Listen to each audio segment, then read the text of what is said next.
اب آپ کہیں گے کہ زکوٰۃ ہم کس کس کو دیں؟ یہ سب سے بڑا سوال ہے۔ زکوٰۃ آپ 8 جگہوں میں دے سکتے ہیں، صرف 8، اس کے علاوہ نہیں۔ اور زکوٰۃ دینے کے لیے ضروری ہے کہ زکوٰۃ آپ جس کو دے رہے ہیں وہ مسلمان ہو، سب کو زکوٰۃ آپ نہیں دے سکتے۔ اور اس کے اندر ایک بات یہ بھی ضروری ہے کہ آپ جس کو زکوٰۃ دے رہے ہیں وہ انسان آپ کی ماتحت میں نہیں جیتا ہو، آپ اس کی زندگی نہیں گزار رہے ہو، اور ماں باپ کو بھی بچوں کو زکوٰۃ نہیں دے سکتے۔ اللہ رب العالمین نے فرمایا کہ انما الصدقات للفقراء، کہ زکوٰۃ کے پیسے فقیروں کے لیے، آپ گنتے جائیں۔ اس کے بعد مسکینوں کے لیے۔ فقیر اور مسکین تو ایک ہی ہے لیکن تھوڑا سا فرق ہے۔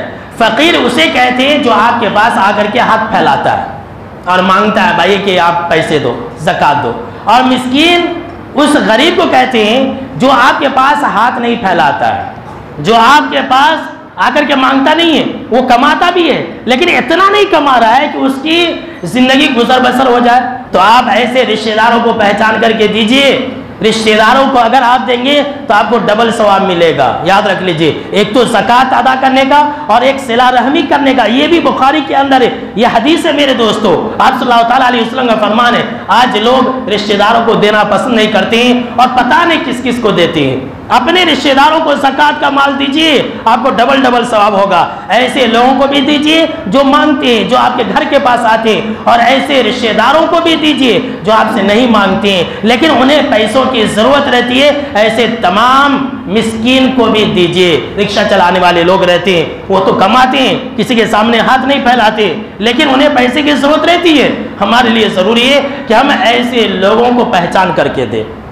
اس کے بعد اللہ رب العالمین نے فرمایا کہ والعاملین علیہ، تیسرا جو لوگ زکوٰۃ کے اوپر کام کرنے والے لوگ ہیں، ایسے لوگوں کو زکوٰۃ سے پیسہ دیا جا سکتا ہے، یعنی ان کی تنخواہ وغیرہ دی جا سکتی ہے۔ اس کے بعد اللہ رب العالمین نے فرمایا کہ چوتھی چیز والمؤلفۃ قلوبہم، تالیف قلب کے لیے کوئی نو مسلم ہے، ہم اسے زکوٰۃ کا پیسہ دے سکتے ہیں۔ بھائی پورا گھر بار چھوڑ کر کے آیا، تو ایسے لوگوں کے دلوں کو اسلام سے جوڑنے کے لیے ہم جو ہے زکوٰۃ کا پیسہ دے سکتے ہیں۔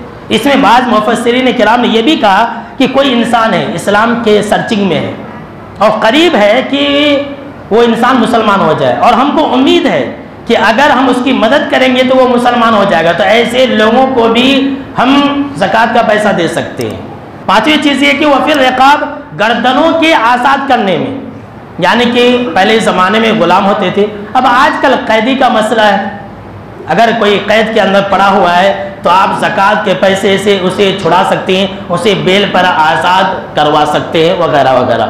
اس کے بعد والغارمین، چھٹی چیز کیا ہے؟ والغارمین، مقروض، ایسا انسان جو جائز چیزوں میں قرضہ لیا۔ اس کے بعد ساتویں چیز وفی سبیل اللہ، اللہ کے راستے میں۔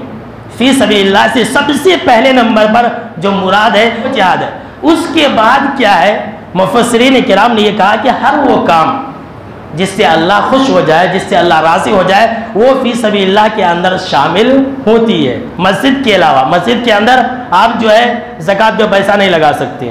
آٹھویں چیز اور سب سے آخری چیز اللہ رب العالمین نے کہا وابن السبیل، کہ مسافر ہے، کوئی مسافر ہے، وہ اپنی جگہ میں پیسے والا ہے، سفر کر رہا تھا، اس کا زاد راہ ختم ہو گیا، چوری ہو گیا، تو ہم زکوٰۃ کے پیسے سے ایسے لوگوں کی مدد کر سکتے ہیں۔